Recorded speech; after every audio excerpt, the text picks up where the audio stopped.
Hello, this is Gerald Jovawas. I have made a video about UUR, which means hour, but it might be interesting to just compare it to comparable words. And okay, I will stick to mostly four languages that I speak, which is the Dutch, the German, the French, and the English. So let's compare these words from the several languages because they are quite similar. But uur, like hour, almost sounds a bit the same like oer, which means something is completely different. And that makes it interesting. And I will also compare it to oer is then a part of a word which is used in German, and you can also find it with an H to it, and that's oer, which means something else, which is actually the same as hour or uur or heure as a French word. So they are comparable, and I will show you why they are actually quite the same actually of its focus, except for oer without the H, and that's a different word than uur. Let's compare these and understand also what the sounds actually are referring to as a focus. All the letters refer to a focus which is focusing upon things that are very strictly related to a point somewhere in space. Other letters are focused upon directions in time, and still a few other letters are directing to actually a kind of behavior in a time and space context. And that's my theory about how to recognize these letters and how you combine them, and that's how you can understand also words. Why do they work? It's simply because we use them as simple elements of balance. That's what I also explained in the last video, where I explained oer. And it's that balance and seeking of where are these letters of a kind of orientation is something quite somewhat simple actually. So you need the 1, 2, 3 rule, you need the positions, you need geometry, you can use numerology a little bit as well, not too much, but you can compare them to positions that have all these things in them as a kind of balance. It's also that balancing out also with do I have it or do I not have it. Also this kind of balance into the 1, 2, 3 rule can be recognized, like ATK is yes, I'm going to find it, so I'm going towards plus. T is the first thing I find, the letter T, the neutral number 1, and I will go towards actually a negative thing, so going towards a positive, or with K going towards a negative thing is comparable to that position. It's like this balance. There you go. Yes, I can find it, and oh no, I'm going out of balance, going towards a good balance or outside the balance. That's why you can also compare to positive and negative. On the second level, you have two focuses. So they are about U, L, and B. 2 focus, 3 focus, and so on. So here in space, 2 focuses in space. So with U, you have also this balance, but you take care of 2 focuses. So also about the contradictions there. How do I know it automatically?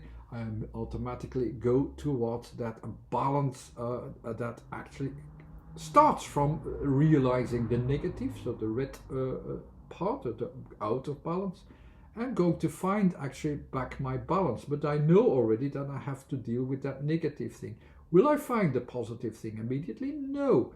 You first have to find the balance before you, the point of balance. And that's how it works. What's my number 1 first, before I know also how to deal with the number 2. L is the number 2, and then B is then I start from something positive, but it's coming more. Is that still positive then or not? It's not, undecided. These are the ways also how to understand the balances. But let's go to the letter U, which you have in different levels. I already explained uur, which means hour. So you have U, this balance between no and yeses. The no is certain, the yes is not certain. And with the double U, it's that kind of balancing, seeking of, what shall I choose? I have the options, but I don't know yet what to choose. It's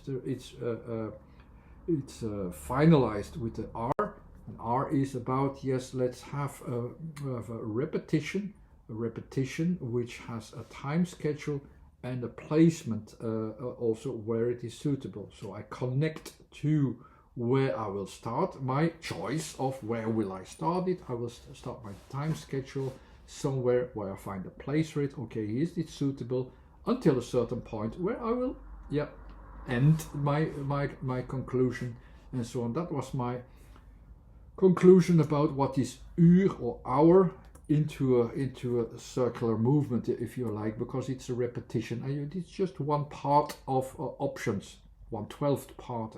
I also explained why it is in 1/12 parts so well fitting, but that's not what I'm going to explain further. Now I'm going to explain the differences between the sound of the U, all the differences that you have in the sound. It's all about the same kind of focus like you have that with the letter U or U, which in its essence is starts with a certain no and a potential yes.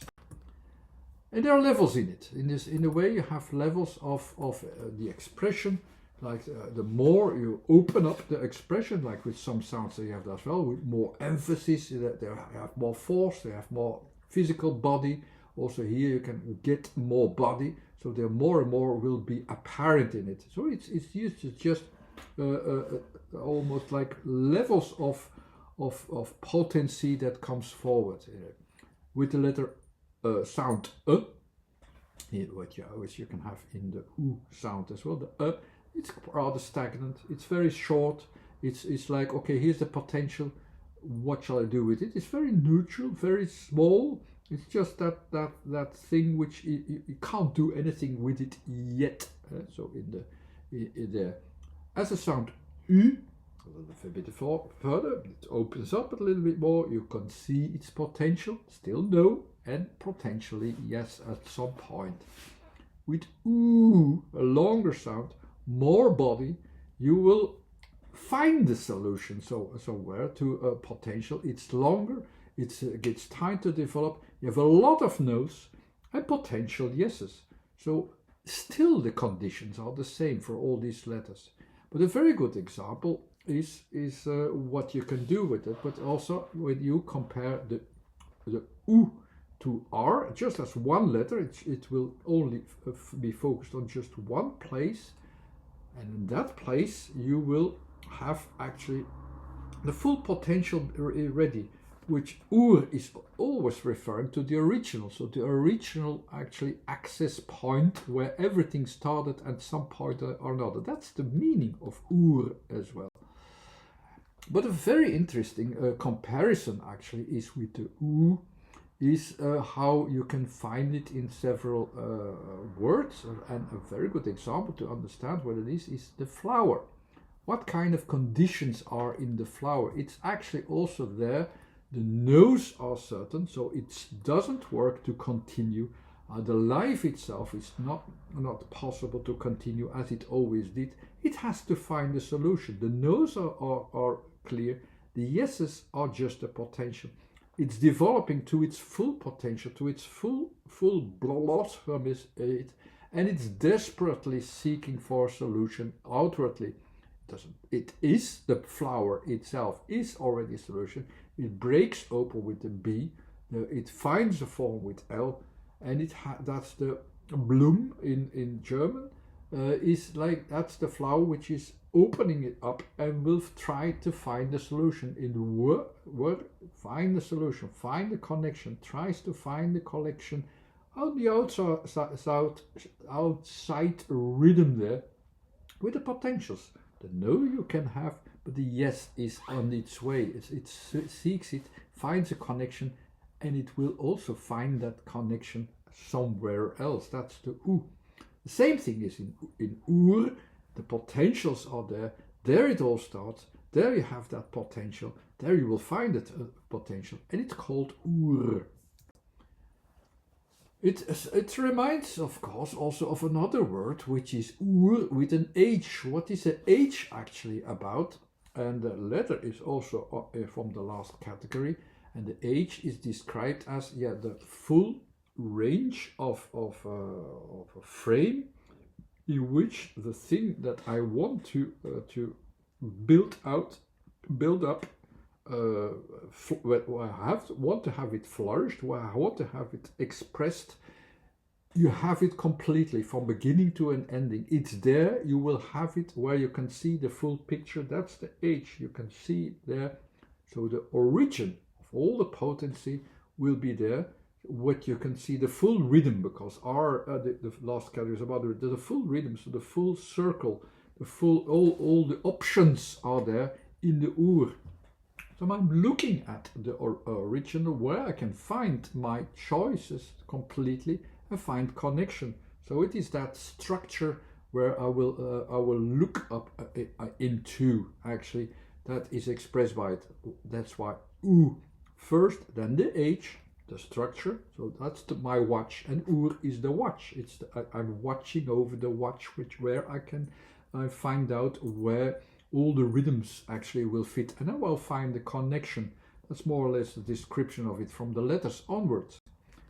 That's a clock. So, but you also have other words like hour and heure, so the English and French words, which also sounds a little bit like uur, like the Dutch word, but it doesn't refer to the clock itself, but it still also is related to that rhythm. I'm following it up, the rhythm. The O is always about following up the process. The following up of a process. Which process? Again, which you see on the clock still. So you still have the same thing with the H first in this case.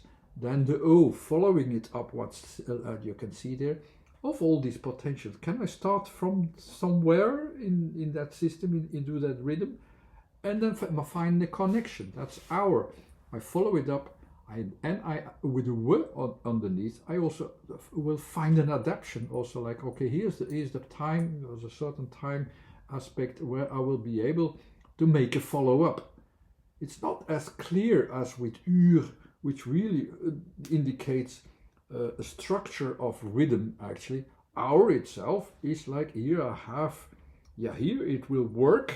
Yeah, it will work. I will be able to follow it up. I have and I can make a connection to it. For me, just from the letters alone, I don't see why hour is just an hour long yet, but it's that attention is there to follow up the hour, how you apply it to a certain moment, and you say, okay, here's the time from here to here, I can follow it up, and I can do something within that hour. Heure, the French word, it also has that H in it, so here I have within this frame, I can follow it up. I follow up the changes during a certain time prospect. The U is there hidden actually a little bit. It's like, okay, here I have that potency to fill it in as I please. With R I make connection to it, and with the last letter always reflects to the dominant factor of how it appears. What is it appearing here? The E is what appears here. What is most important is the change during a time process. I follow up a change during the process. So it is a differentiation actually of time. That's the letter A, about nothing else. So I hope you understand these letters a little bit better. I had some variations here before, and it gives you already a clue why are these letters chosen. It's a little bit different in all these languages, and it will give you also a slightly different emphasis. They're all about the same kind of orientation. Thanks again for watching. Bye.